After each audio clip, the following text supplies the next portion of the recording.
ನರೇಂದ್ರ ಮೋದಿ ಸರ್ಕಾರದ ಮಹತ್ವಾಕಾಂಕ್ಷೆಯ ಮಸೂದೆಗೆ ಸೋಲಾಗಿದೆ. ಮಹಿಳೆಯರಿಗೆ ಶೇಕಡಾ 33ರಷ್ಟು ಮೀಸಲಾತಿ ನೀಡೋ ಮಸೂದೆಗೆ ಸೋಲಾಗಿದ್ದು, ಮಸೂದೆ ಪರವಾಗಿ 278, ಮಸೂದೆಯ ವಿರುದ್ಧವಾಗಿ 211 ಸದಸ್ಯರ ಮತ ಚಲಾವಣೆಯಾಗಿದೆ.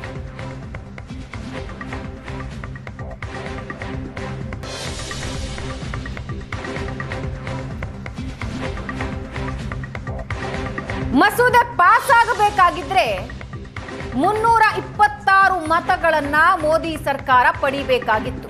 326 ಆದ್ರೆ ಪಡೆದಿದ್ದು 278. 48 ಮತಗಳಿಂದ ಮಹಿಳಾ ಮೀಸಲು ಮಸೂದೆಗೆ ಲೋಕಸಭೆಯಲ್ಲಿ ಸೋಲಾಗಿದೆ. 2/3 ಬಹುಮತ ಸಿಗದ ಹಿನ್ನೆಲೆಯಲ್ಲಿ ಮಹಿಳಾ ಮೀಸಲು ಮಸೂದೆಗೆ ಸೋಲಾಗಿದೆ. ಭಾರೀ ನಿರೀಕ್ಷೆ ಹುಟ್ಟಿಸಿತ್ತು ಮಹಿಳಾ ಮೀಸಲು ವಿಧೇಯಕ, ಆದರೆ ಲೋಕಸಭೆಯಲ್ಲಿ ಅದಕ್ಕೆ ಸೋಲಾಗಿದೆ.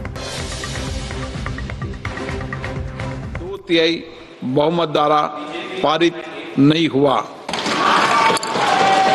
अब इस संविधान संशोधन पर विधेयक पर आगे की कार्रवाई करना संभव नहीं है।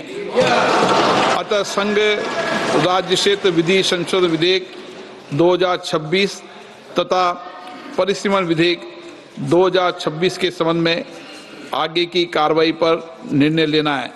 माननीय संसदीय कार्य मंत्री जी। Honorable Speaker sir, besides the Constitution 131st Amendment Bill, we have two other bills, namely the Union Territories Laws Amendment Bill 26 and the Delimitation Bill 2026, which are intrinsically interrelated with the Constitution 131st bill. So it cannot be viewed from the isolation. इस माननीय सभापति महोदय, जो नतीजा आया है, ये इतना ऐतिहासिक और महत्वपूर्ण बिल पर देश का महिलाओं को अब सम्मान अधिकार देने का जो बिल है, उसको विपक्ष ने साथ नहीं दिया।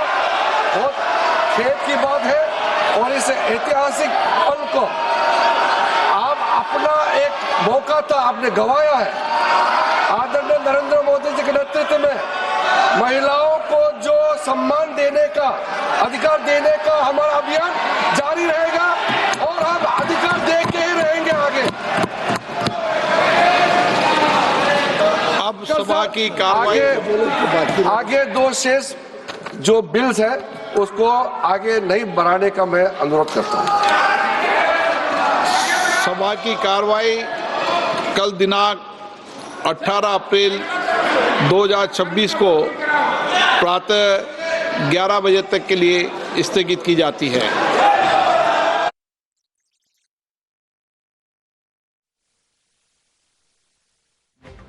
ಸರ್ಕಾರದ ಮಹತ್ವಾಕಾಂಕ್ಷಿ ಬಿಲ್ಗೆ ಸೋಲಾಗಿದೆ. 326 ಮತಗಳು ಬೇಕಾಗಿದ್ವು.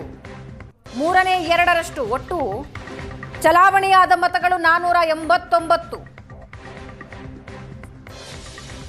ಅದರಲ್ಲಿ 326 ಮತಗಳು ಪರವಾಗಿ ಬರಬೇಕಾಗಿತ್ತು. ಆದರೆ ಪರವಾಗಿ ಪಡೆದಿದ್ದು 278 ಮತಗಳು, ವಿರುದ್ಧವಾಗಿ 211 ಮತಗಳು.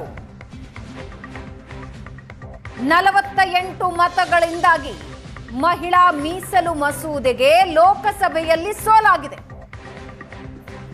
2/3 ಬಹುಮತ ಸಿಗದ ಹಿನ್ನೆಲೆಯಲ್ಲಿ ಮಹಿಳಾ ಮೀಸಲು ಮಸೂದೆಗೆ ಸೋಲಾಗಿದೆ. ಭಾರೀ ನಿರೀಕ್ಷೆ ಹುಟ್ಟಿಸಿದ್ದ ಮಹಿಳಾ ಮೀಸಲಾತಿ ವಿಧೇಯಕ, ಪ್ರಧಾನಿ ನಿನ್ನೆ ಮಾತನಾಡ್ತಾ ಹೇಳಿದ್ರು, ಕ್ರೆಡಿಟ್ ನಾವು ಬೇಡ, ನೀವೇ ತಗೊಂಡು ಬಿಡಿ ಅಂತ.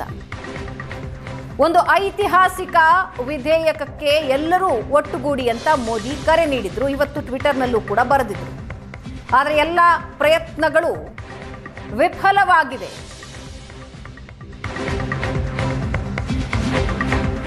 ಲೋಕಸಭಾ ಕಲಾಪ ನಾಳೆಗೆ ಮುಂದೂಡಿದ್ದಾರೆ ಸ್ಪೀಕರ್ ಓಂ ಬಿರ್ಲಾ. ಮಹಿಳಾ ಮೀಸಲು ವಿಧೇಯಕಕ್ಕೆ ಸೋಲಾಗುತ್ತಾ ಇದ್ದಂತೆ ಕಲಾಪ ಮುಂದೂಡಿಕೆಯಾಗಿದ್ದು, ಲೋಕಸಭಾ ಕ್ಷೇತ್ರ ಪುನರ್ವಿಂಗಡಣೆ ಬಿಲ್ ಮತಕ್ಕೆ ಹಾಕಿಲ್ಲ ಸರ್ಕಾರ.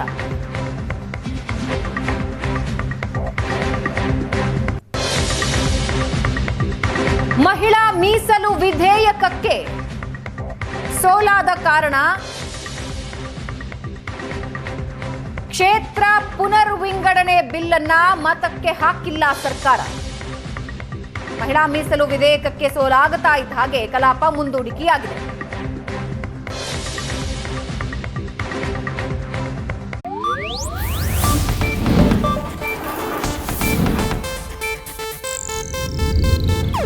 ಇದು ಏಷ್ಯಾನೆಟ್ ನ್ಯೂಸ್ ನೆಟ್ವರ್ಕ್ ಪ್ರಸ್ತುತಿ.